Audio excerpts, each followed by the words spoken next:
ભક્ત શ્રી નરસિંહ મહેતા અને આ છે દામોદર કુંડ. દર્શન માત્ર કરવાથી તમારા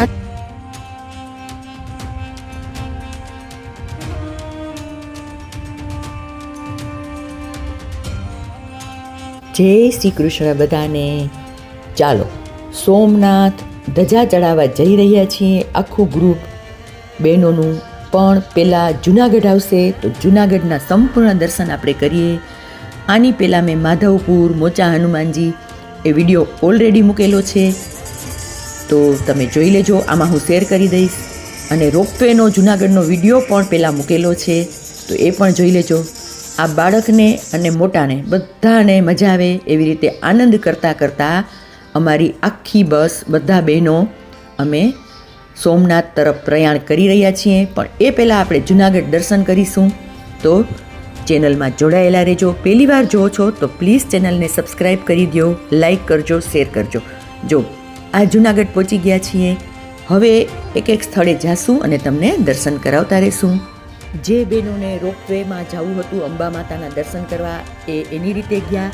અને અમુક બહેનો અમે રિક્ષા બાંધી અને બીજા સ્થળના દર્શન કરવા મુલાકાત લેવા જઈ રહ્યા છીએ. તો ચેનલમાં જોડાયેલા રહેજો, પૂરો વિડીયો જોજો, તો તમને બધા જ સ્થળ બતાવશું. આ ગાયત્રી શક્તિપીઠ, માં ગાયત્રીનું શક્તિપીઠ છે. પછી નરસિંહ મહેતાનો ચોરો છે, ઉપરકોટ છે, સ્વામિનારાયણ મંદિર છે. જુનાગઢ ગાયત્રી શક્તિપીઠમાં દર્શન કરવા આવ્યા છીએ. આ જો મહાવૈષ્ણવી સત્સંગ હોલ આ છે, દૂરથી તમને બતાવી દઉં. શિવ ધૂણો.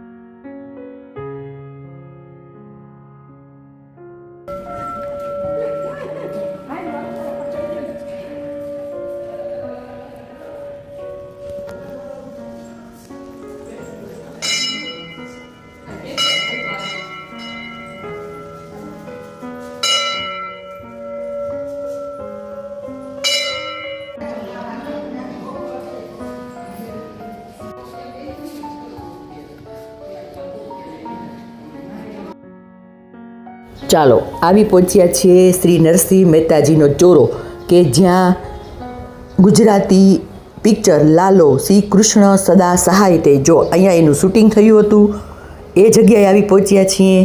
તો ચાલો આપણે સંપૂર્ણ પરિસરના દર્શન કરીએ.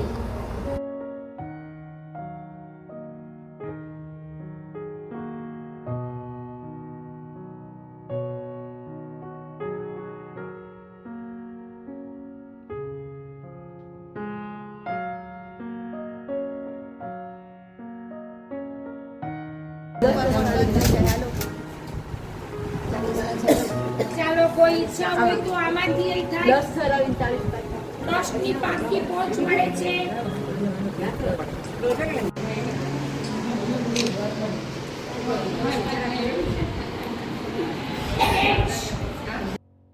આ અમે ઉપરકોટ જોવા માટે ફરવા માટે આવી પહોંચ્યા છીએ, પણ અમારા બેડ લક કે 4 વાગ્યા હતા તો ટિકિટ બારી બંધ થઈ ગઈ છે. તો તમને હું દૂરથી જ ઝલક બતાવી શકી છું. આપણે નેક્સ્ટ ક્યારેક જાશું ત્યારે પૂરો વિડીયો લેશું.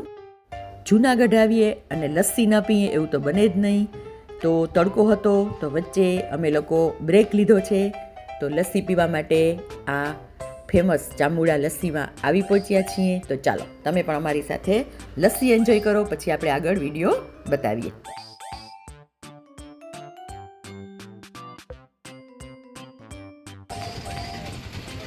આ જવાહર રોડ પર આવેલું મુખ્ય સ્વામિનારાયણ મંદિર, ત્યાં પણ ચાલો આપણે અંદર જઈ અને દર્શન કરી અને પછી આગળના સ્થળે જાશું. તો વિડીયોમાં જોડાયેલા રહેજો અને દર્શન કરતા રહેજો.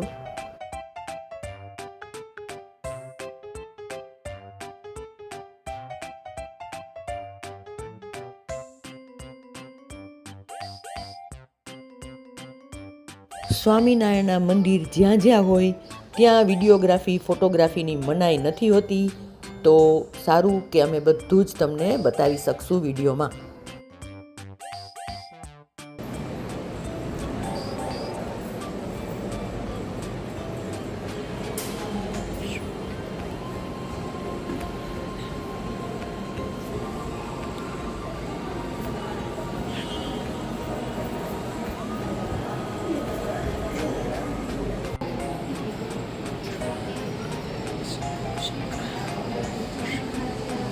સરસ છે આ બધું. જો આ કેવું છે. હા, અહીંયા બધું છૂટ. ઓ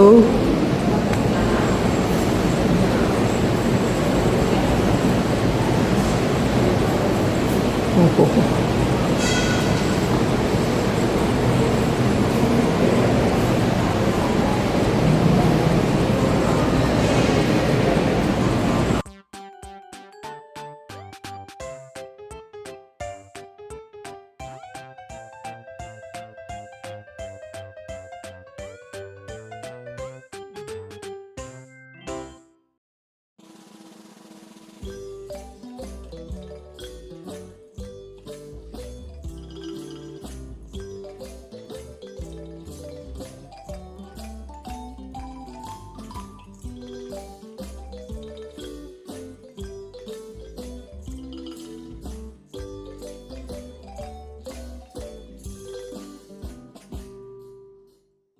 આ રસ્તામાં રિક્ષાવાળા ભાઈએ અમને કહ્યું કે આ ગોપાલ ધામ મંદિર પણ બહુ સુંદર જોવા જેવું છે, દર્શન કરવા જેવું છે. તો ચાલો આપણે ત્યાં પણ એક નાનકડી ઝલક બહારથી લઈ લઈએ અને અંદર દર્શન કરી લઈએ.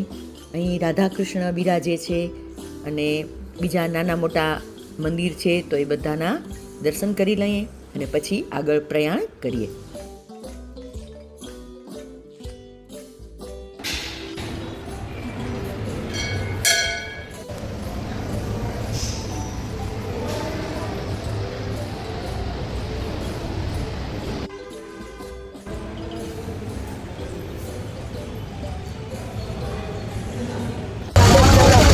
અમે પહોંચી ગયા છીએ હવે મહાપ્રભુજીની બેઠક, દામોદર કુંડ અને રેવતી કુંડ, દામોદર રાયજીનું મંદિર બધું હવે હશે. જો આવતી જઈશ. અમે આગળ ગિરનાર મંદિર, આ બાજુ છે બેઠક મહાપ્રભુજીની. ચાલો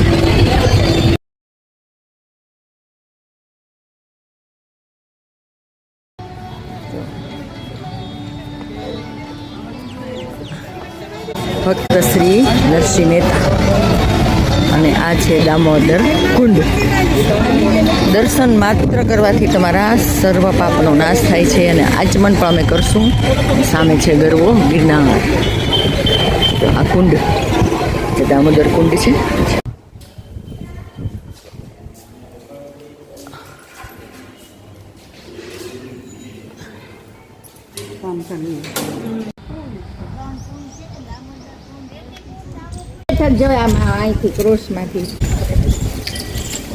ઈ કુંડ હા મેં જો બેઠક છે, મને ખબર છે ને આવ્યું છે ને ઓલી બાજુથી.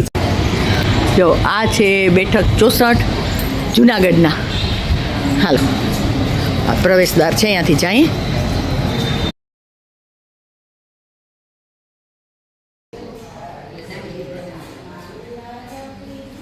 બેઠકજીમાં અંદર તો વિડીયોગ્રાફીની મનાઈ છે, એટલે આ જે ચરિત્ર લખેલું છે એ તમે વાંચી લ્યો અને દર્શન કરી લો.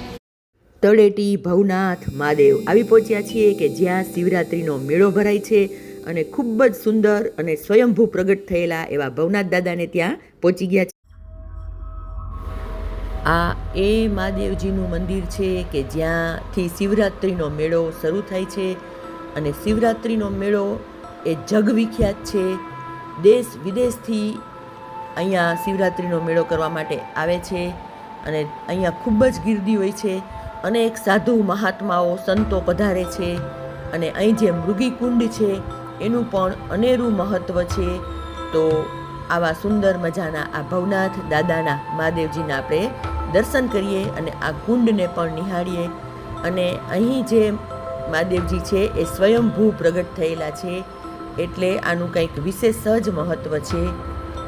તો ચાલો આપણે આ સુંદર પરિસરના દર્શન કરીએ અને પછી આગળ આપણે અંબા માતાના જે પગથિયા ચડીને ગિરનાર જવાય છે ત્યાંની પણ ઝલક લેશું.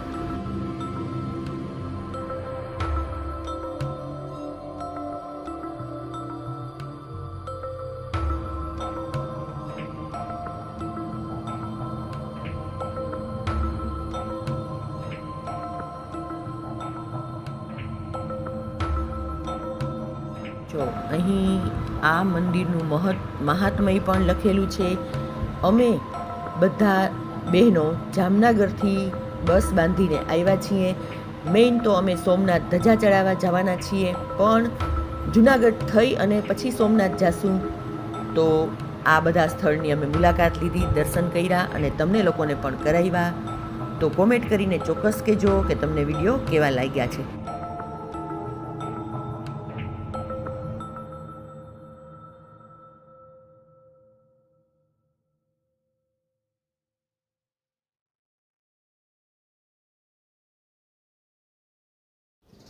ચાલો અહીંથી ફક્ત અડધો કિલોમીટર આ અંબા માતાજીને ચડવું હોય તો જે પગથિયા છે ગિરનારના એ તમને બતાવી દઉં. અમે તો 9-10 પગથિયા ખાલી ચડી અને દર્શન દૂરથી કરી લીધા, કારણ કે આની પહેલાં મેં ઓલરેડી રોપવેમાં દર્શન કરવા ગયા હતા અને વિડીયો પણ મૂકેલો છે. તો એક આ ઝલક તમને બતાવી દઉં. જો અહીં આ વાનર સેના પણ કોઈને કાંઈ નુકસાન કરતું નથી.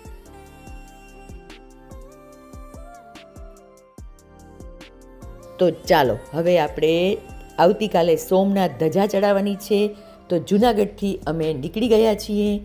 તો ફરી મળીશું નવા વિડીયોમાં. ત્યાં સુધી આવજો. જય શ્રી કૃષ્ણ. આ તો દુર્લભ નજારો છે.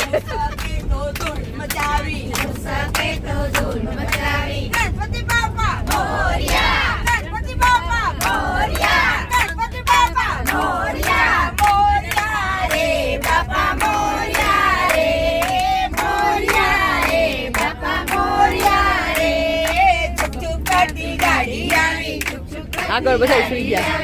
ગાડીમાં 5 ડબ્બા